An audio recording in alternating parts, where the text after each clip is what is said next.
மக்களுக்கு தமிழ்நாட்டில் ஒரு கட்சி என்றால் அது நாம் தமிழர் கட்சியாக தான் இருந்து வருகிறது. மக்களுக்கு ஒரு பிரச்சனை என்றால் முதலில் களத்தில் நிற்பது நாம் தமிழர் கட்சி ஒருங்கிணைப்பாளர் சீமான் அவர்கள் மட்டும்தான் என பல மக்களும் கருத்தினை தெரிவித்து வருகின்றனர். அதே ஒரு சூழ்நிலையில் கன்னியாகுமரியில் பல இளைஞர்களுக்கு நாம் தமிழர் கட்சி ஒருங்கிணைப்பாளர் அண்ணன் சீமான் அவர்கள் குரல் கொடுத்தார் என்றே கூறலாம். குறிப்பாக கனிமவள கொள்ளைக்கு எதிராக நாம் தமிழர் கட்சியினரின் இந்த ஒரு செயல் பாராட்டிற்குரியது என்று பலரும் கருத்து தெரிவித்து வரும் இந்த ஒரு சூழ்நிலையில் கன்னியாகுமரி அருகே அணுக்கனிம சுரங்கம் அமைக்க மத்திய அரசு திட்டமிடப்பட்டுள்ளது. கிள்ளையூர் பகுதியில் 5 கிராமங்களை உள்ளடக்கிய 1144 ஹெக்டேர் பரப்பில் IREL நிறுவனம் அணுக்கனிம சுரங்கம் அமைக்க முடிவு. சுரங்கம் தொடர்பாக அக்டோபர் 1ஆம் தேதி பொதுமக்கள் கருத்து கேட்பு கூட்டத்திற்கு அழைப்பு விடுவதாக ஒரு செய்தியும் வெளியானது.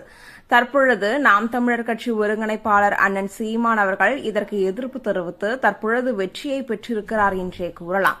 அதிலும் குறிப்பாக கதிரியக்க தாக்கம் ஏற்படுத்தும் கனிமங்களை பிரித்தெடுக்கும் திட்டத்தினை ஒன்றிய அரசு உடனடியாக கைவிட வேண்டும் என்றும், தமிழர் நலனுக்கு எதிரான தேவையற்ற திட்டங்களை தொடர்ந்து முன்னெடுக்கும் ஒன்றிய பாஜக அரசிற்கு கண்டனங்களை தெரிவிப்பதோடு இந்த திட்டத்தினை எதிர்த்து ஒவ்வொருவரும் தங்களுடைய நிலைப்பாட்டினை உறுதிபட பதிவு செய்து செயலாற்ற வேண்டும் என்றும் நாம் தமிழர் கட்சியின் சுற்றுச்சூழல் பாசறை வலியுறுத்துகிறது என்று.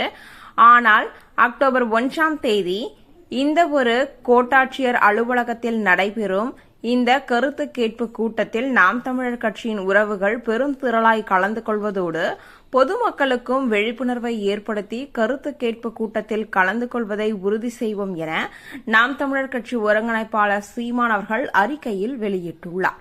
இப்பொழுது இந்த ஒரு சம்பவம் நடைபெறும் பொழுது அண்ணன் சீமான் அவர்களுக்கு ஆதரவாகத்தான் இந்த ஒரு கருத்து கேட்பு கூட்டம் நடைபெறும் என்றே கூறலாம்.